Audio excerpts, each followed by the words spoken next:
ಇವತ್ತು ಇವತ್ತು ಸರ್ಕಾರ ಶೋಷ ಇವತ್ತು ಸರ್ಕಾರ 16 ವರ್ಷದ ಕೆಳಗಿರುವ ಮಕ್ಕಳಿಗಾಗಿ ಸೋಷಿಯಲ್ ಮೀಡಿಯಾ ನೆಟ್ವರ್ಕ್ ಅನ್ನು ಬ್ಯಾನ್ ಮಾಡಿದರೆ ಪೇರೆಂಟ್ಸ್ಗಳು ಫೋನನ್ನು ಓದುವುದಕ್ಕಾಗಿ ಬರೆಯುವುದಕ್ಕಾಗಿ ಕೊಟ್ಟರೆ ಮಕ್ಕಳು ಫೇಸ್ಬುಕ್, ಇನ್ಸ್ಟಾಗ್ರಾಮ್, ವಾಟ್ಸಪ್ ಅನ್ನು ನೋಡ್ತಾರೆ.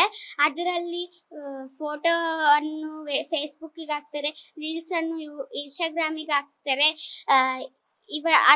ಅದನ್ನೆಲ್ಲ ಮಾಡುತ್ತಾ ಆಟ ಮತ್ತು ಓದುವುದನ್ನು ಮರ್ತೇ ಬಿಟ್ಟಿದ್ದಾರೆ. ಅದಕ್ಕಾಗಿ ಸೋಷಿಯಲ್ ಮೀಡಿಯಾ ನೆಟ್ವರ್ಕ್ ಅನ್ನು ಬ್ಯಾನ್ ಮಾಡಿದ್ದಾರೆ. ನಾವು ಸಿದ್ದರಾಮಯ್ಯ ಅವರಿಗೆ ಧನ್ಯವಾದ ಹೇಳ್ತೀವಿ. ಏನಂದ್ರೆ ಇವತ್ತು ಸಿದ್ದರಾಮಯ್ಯ ಅವರು ಸರ್ಕಾರದ ಬಜೆಟ್ನಲ್ಲಿ ಸೋಷಿಯಲ್ ಮೀಡಿಯಾ ಬಂದ್ ಮಾಡ್ಯಾರ 16 ವರ್ಷ ಒಳಗಿನ ಎಲ್ಲ ಮಕ್ಕಳಿಗೂ. ಇದರಿಂದ ನಂಗೆ ಖುಷಿ ಆಗಕತ್ತೈತಿ. ಯಾಕಂದ್ರೆ ಸೋಷಿಯಲ್ ಮೀಡಿಯಾಯಿಂದ ನಾವೆಲ್ಲರೂ ಬೇರೆ ಅದಕ್ಕೆ ಅಡಾಪ್ಟ್ ಆಗಿವಿ.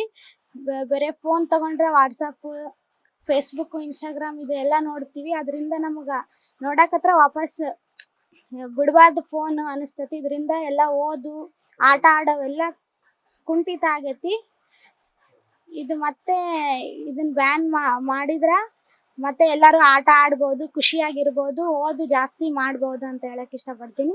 ಇದರಿಂದ ಸಿದ್ದರಾಮಯ್ಯ ಅವರಿಗೆ ಧನ್ಯವಾದನ ಹೇಳ್ತೀನಿ.